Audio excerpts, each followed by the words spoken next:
Jimmy Butler looks to be an early candidate for MVP. Now, Jason, can we both just go on camera? Just give ourselves a pat in the back. Right here.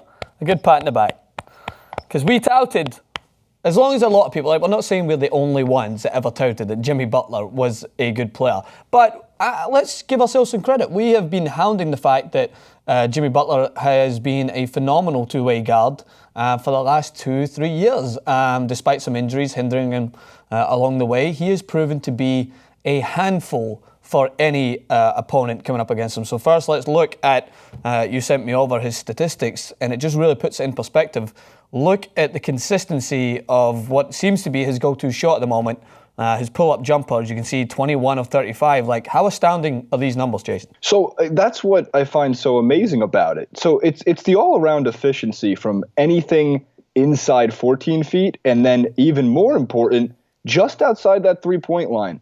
45.3% is something that we kept saying, are the Bulls going to be able to make a three-pointer? Well, they flipped the script and they started to learn how to shoot the three ball, but on top of that, so I looked at NBA.com has like the scoring stats. You can actually see every single type of shot that is taken. Yeah. And he's really relying on that pull-up jumper from, 10 to 14 feet, where he's 54.2%, and even like the 5 to 9 foot one where he's getting close to the basket, it's over 60% shooting.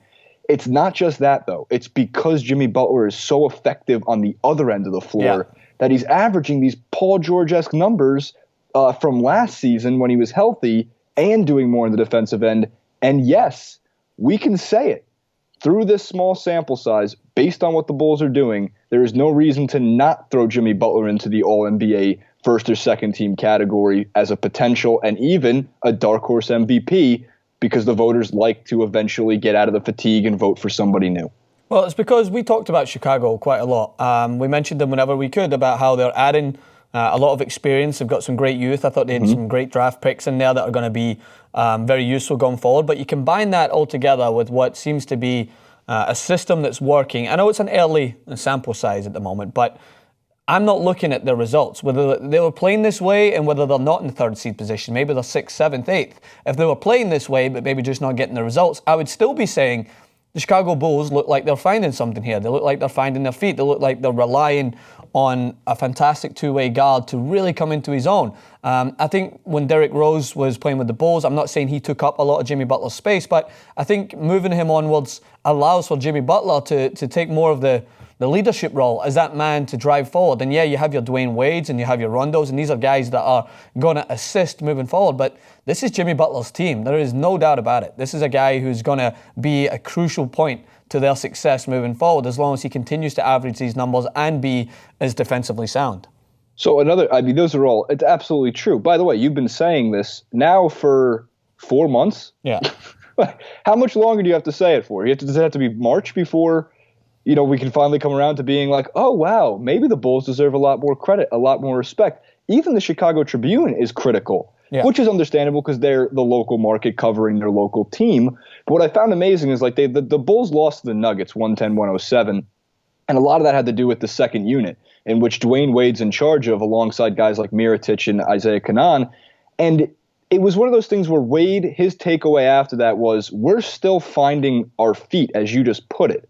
Right? It is Jimmy Butler's team, but even more important to that is if Wade feels like they haven't even hit their form yet, they're already above 500. That means around midseason, they really could click and really become a dangerous team. We already know they're full of winners. We know Dwayne Wade is the type of guy who will not roll over, especially in a playoff series. Just get the man there, and he'll do whatever he can to turn back the clock. And what's even more important is Jimmy Butler is a guy who, looking right now, he looks as healthy as he's ever been. The Olympics, I think, had a major effect on that. I think it helped with his conditioning. It helped with his play. Even more to that, this guy hasn't played 70 games in a season yet. And with Wade probably strategically resting himself based on his age and how his knees broke down a little bit over time, you can expect that a lot of this middle of the season is going to fall on Butler's shoulders. And he seems like the type of guy who wants to step up to that challenge and obviously can based on the numbers he's put up so far. And Dwayne Wade's not a man to like almost look on the optimistic side. I'm not saying he's glass half empty. But he was on a Miami Heat team last year that had no right, I think, to pose the questions they did as far into the season as they did. But he was able to take them past that level of expectation. So if you're going to put some money on someone to take the Chicago Bulls past what they're expected to go to, I would put my money on Dwayne Wade in a collaboration with the Jimmy Butlers and the Rajon Rondos of this squad. And I think that as long as they maintain a decent level of form until they hit that crucial point in the season when we start to get into February, March, whether you really need to start be looking at how you're going to stake your claim and what seed you may potentially be looking at. But I look at the Heat last year. They posed a lot of questions to a lot of big teams, and they fell victim to a good team. I think that on paper, the Chicago Bulls are a better team than what the Miami Heat were last year. So I don't think there's any doubt in saying that they could potentially be a problem for the Toronto Raptors or the Cleveland Cavaliers or any team that's going to come up against them as you move toward the playoffs. But I wanted to go back to something. You mentioned the Olympic team. We have a quote via the Chicago Tribune, as you mentioned, talking about how he has to attest a lot to the development that comes along with this. So Butler also made the US Olympic team for the first time and reveled soaking up that experience. Butler had this to say, "You're like, that's why they're the player that they are in this league," Butler said. "Studying the way they do things and the way they take care of their body, I learned a lot. But I also know what I'm capable of because of the way I work." So a lot of people, Jason, were talking about how the Olympics, certain players didn't want to go and didn't want to participate because they felt that it might have been a detriment to their journey. And that makes sense for some of the more experienced players who play a ridiculous amount of games through the season and are carrying the weight of the world on their back, like LeBron James and the Chris Pauls. But Jimmy Butler had his fair share of injuries during the season. He was already kind of trying to find that level of consistency when it came to his game. So this made a lot of sense for him, and he took this and the experience, and he got the most out of it.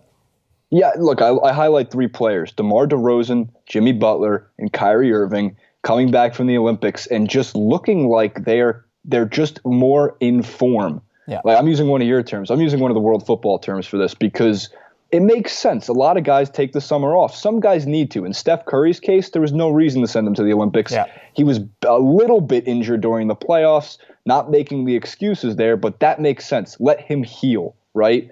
But for a guy like Butler, who's had some poor conditioning in the past, and a guy like Kyrie Irving who's had poor conditioning in the past, these are the types of players you want to be around. We're talking about pretty durable guys playing on the Olympics team, and it's just a matter. Carmelo Anthony, I can criticize him for how he plays in the Knicks as much as I want, but the one thing I could always pinpoint is that every player that plays alongside him in the Olympics is developing new ways to score. So obviously he has an effect. You're playing with Kevin Durant, one of the most lethal scorers in the league. Of course these things roll over to the regular season, and we're seeing it in troves in terms of the players that have just gotten better and better. I don't know if you can say anything bad about Jimmy Butler. I don't think there should be no people on this earth who can say anything bad about this player right now. I have the utmost respect for him. He works hard. He plays both sides of the floor. The numbers are showing it. And just going forward for the Bulls, I mean, how do you not root for the Bulls at this point? Yeah.